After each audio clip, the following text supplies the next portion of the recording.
So morning guys, welcome back to the channel. It's Monday. We're out working near Altoona, Pennsylvania, near one of Penn State's college campuses. We weren't really sure if we were going to get the 303 in here today, which again, thanks Mr. Bowen, he let us borrow it again on another tight site. Anyway, we have two jobs to do out here. We're probably only going to get one 100% done. The second one we're not going to have time to probably do. You're good, keep coming in. But they're you're good, pretty much identical jobs. More generators. Hold it. Did you get overhead? Good. Anyway, it's another full silk cookie cutter generator job.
Right there, and again it's going to be 3 1-inchers and 1 2-inch.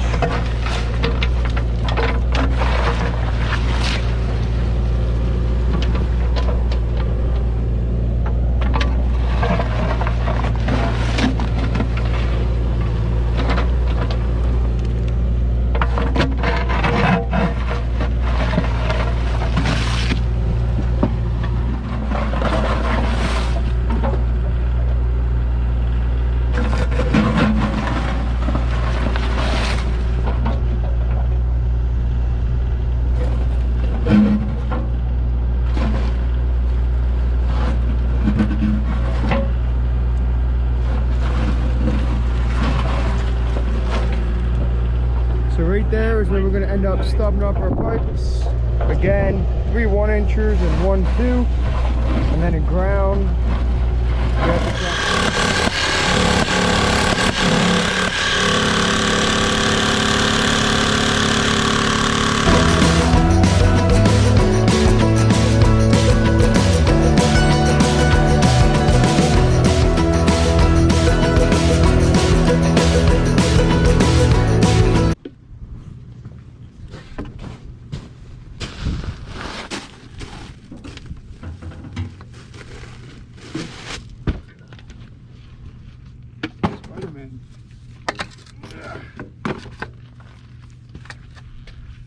So we're working on our pipe run now, and what we usually do is make a strong back there with pins. That way we can tie the pipes to it. We'll use duct tape.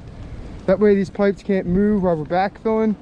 Now again, this thing's gonna be 4 feet wide, has a 1 foot window, so we just measured off the fence to get our distance.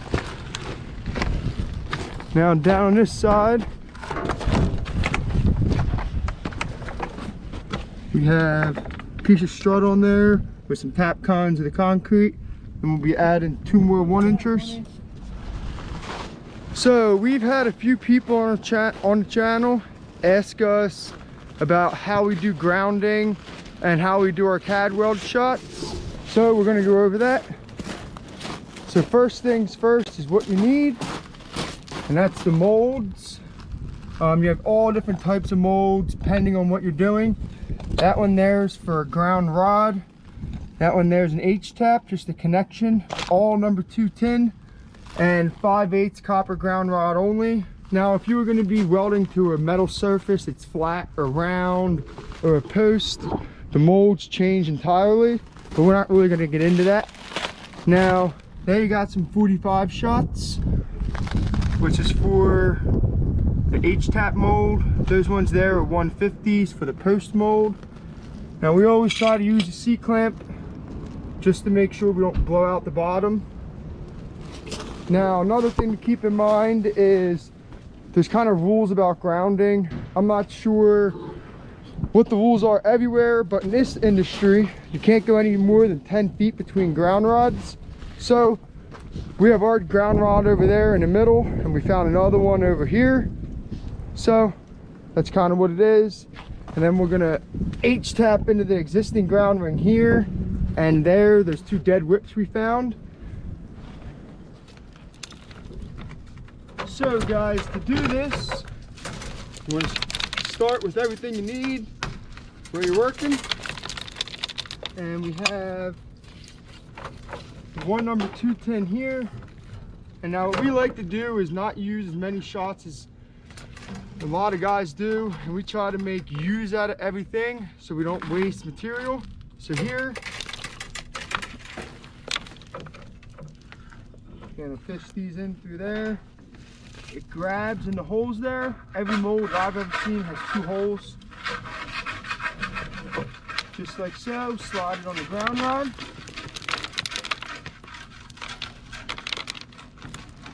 Now, if you don't have any whips to put in here, and you don't need any, what you can do is here, just use a blank piece that's like a foot long or so. But keep in mind, no matter what, you gotta have something in there. Otherwise, your shot will just lay on the ground and get everywhere.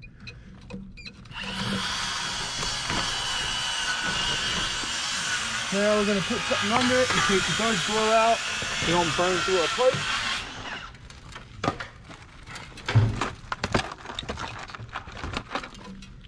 Now again, this is a 150 shot. And with these igniters we use, one thing that does kind of stink is they get filled with dirt and they don't work anymore. So you just slide that thing in there and it kind of jumps in and clicks. Shut the door. You don't want to breathe this stuff in, it smells. Cover your nose.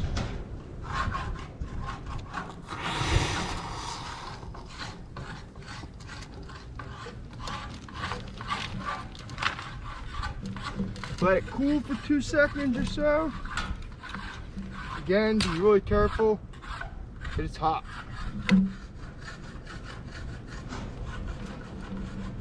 Now, since we have pipes under here, we're going to be careful with that shot. It still stays hot for a while.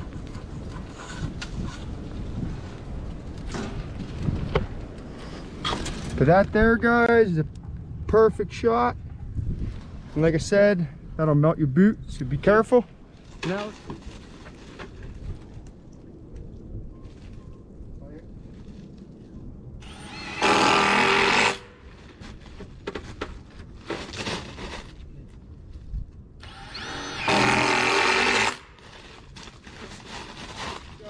we are not going to use the mini to backfill today because we have to get an inspection for our trench. We can only backfill so much of this, so we're just going to get 2 feet or so, or about where Ed's standing, backfilled by hand.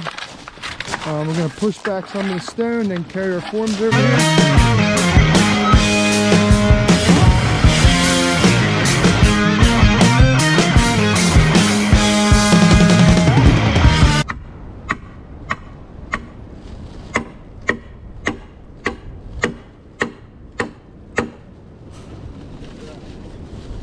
Yeah, leaving them up a little bit helps the corner.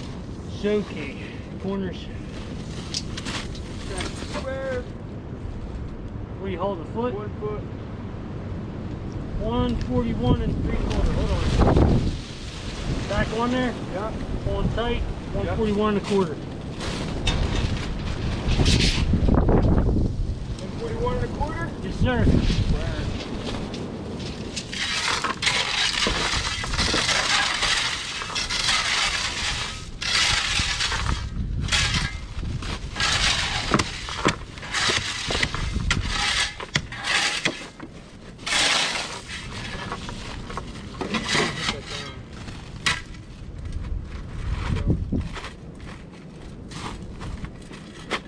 Yeah, hold on, stop.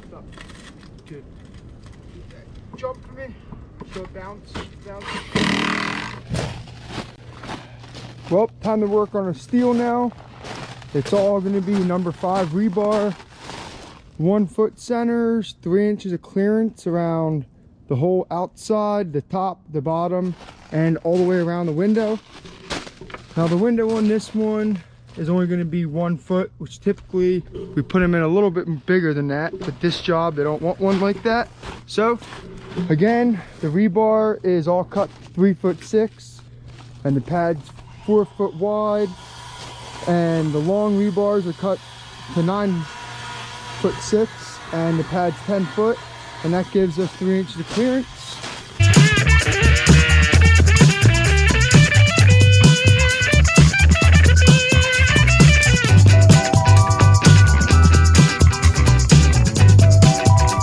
Hey guys, it's Tuesday.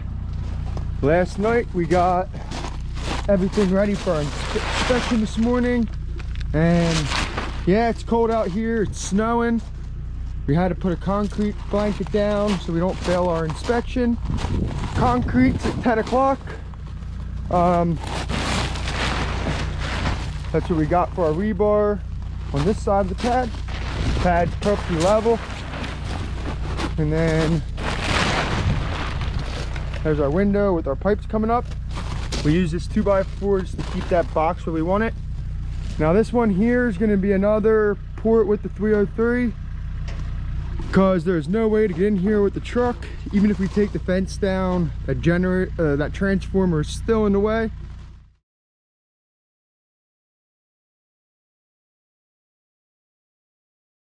Guys, we passed our inspection and it is snowing. Hard. Not gonna make any fun for today. So we're gonna backfill this stuff quick and compact it, put our bury tape in, grade it off before the concrete truck gets here.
Well, so far that's not good. Concrete is wet.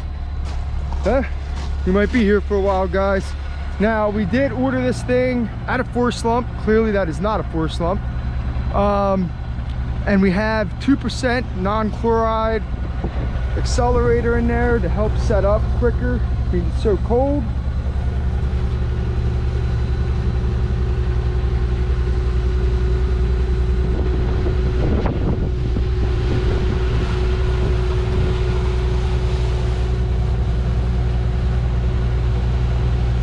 Keep on coming. Yep.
Ed's grade now, where he's rutted out and made a mess pouring concrete. So concrete went fairly well. We put a tarp over it just to help trap some of the heat in there so we can get out of here at a decent time. Winter concrete sometimes can take forever. Half hours later and the pad's still not even really ready to be finished, but we got to get out of here and go to the next job. So we're going to finish it nice and slowly, get it the best we possibly can, and at the end of the day the finish is going to get messed up anyway because we do have to put a blanket on there. So we're going to do it the best we possibly can and walk away from it. We've watched all the Dirt Perfect videos that we could, waiting for this concrete to set up. And it's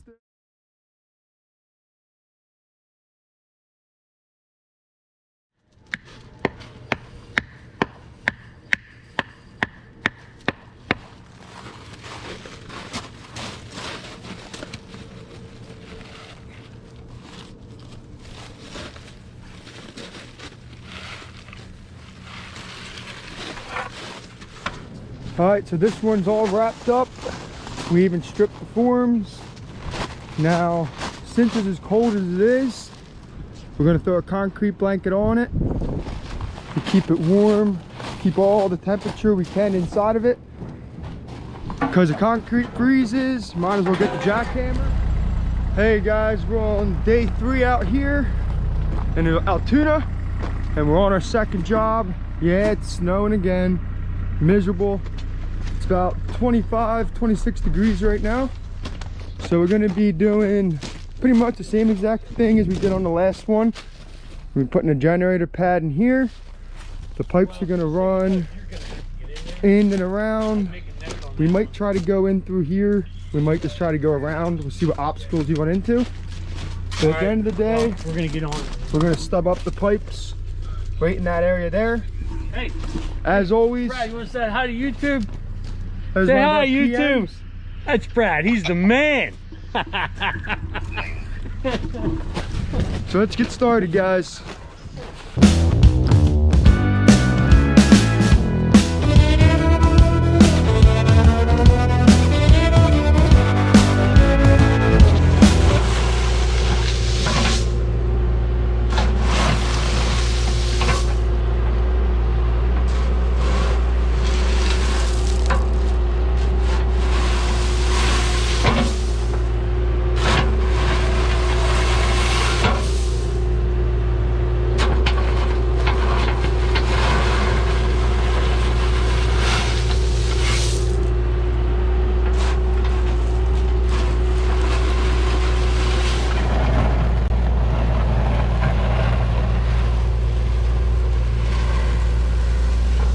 Ed's got to be super careful not to take out this fiber lines going all the way up the tower, because that would be bad.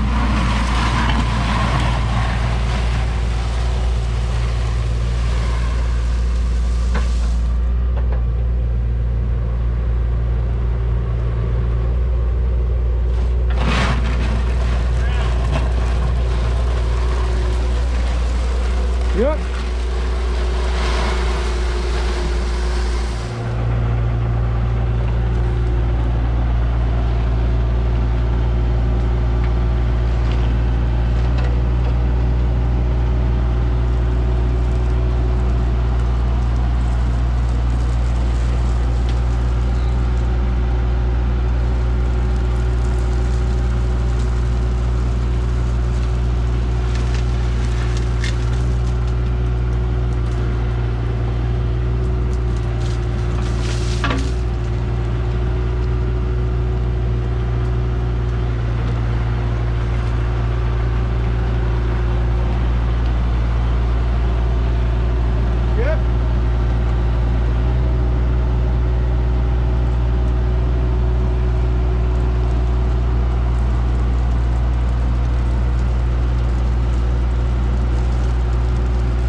I know.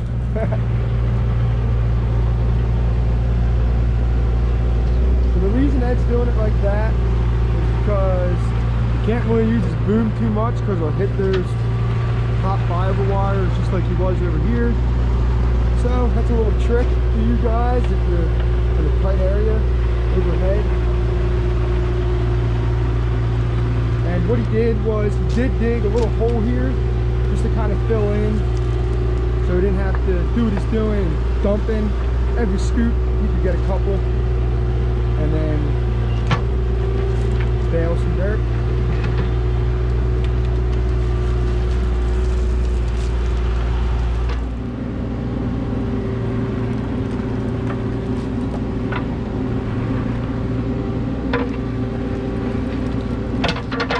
Just keep tearing. I know. You're not supposed to fill it in.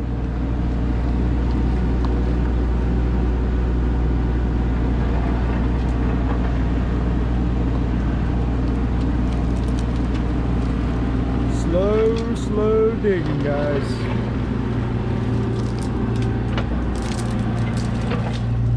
All right, so we got this side dug out now as well, and we're gonna run our pipes 2 on this side, 2 on this side, and we're not going to be putting in a ground because this disconnect's going to get removed, and they'll steal that one. It's already here.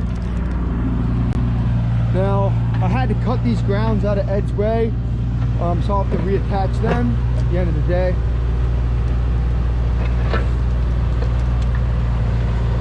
So now we're going to dig the rest of the way to the pad. Digging should be a lot easier. Now we can go full tilt.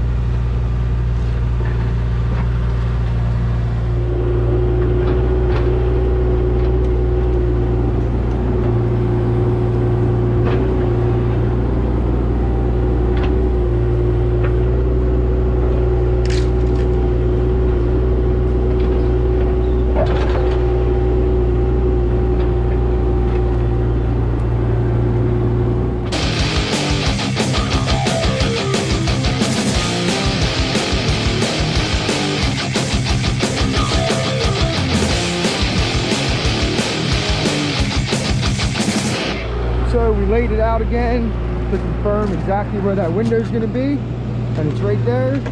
We already put our pins in for our strong back that we use to secure the pipes to.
And we passed our inspection again. We are all ready for concrete. We just released it. The inspector is actually a really nice guy. He sat here and talked to us for a while. Ed's gonna backfill this area.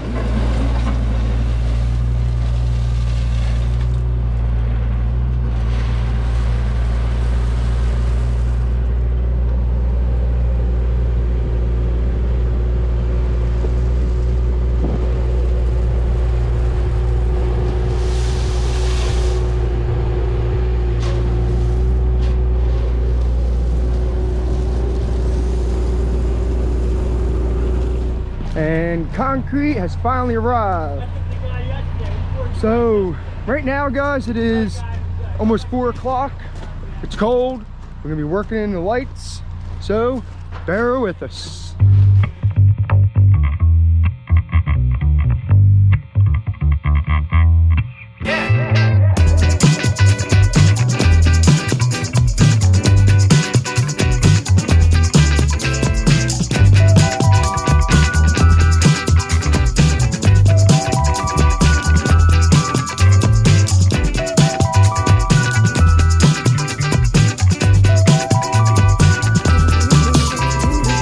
So we got all this concrete down and it's getting late already. It's about 4:45 right now. So we know we're going to be here late and we know it's cold. So we pre-built some wood, yeah, whatever you want to call it, some tent work. So now we're going to wait here until whenever this concrete decides to get hard. It could be a very long time. Let me resume my position.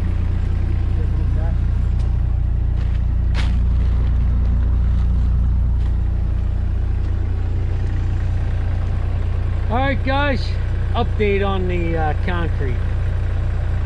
It's about 28 degrees, so we put our little tent props up there, put a tarp over it, got an extra piece of 2-inch conduit. Brandon's holding that on the exhaust. Andrew Camarada right here, buddy. Andrew would be proud. Would. And we are blowing heat underneath that, man. I just stuck my hand underneath there. It's toasty warm. So yeah, it's about 7 o'clock p.m. with a 5-hour ride home. We'll get it.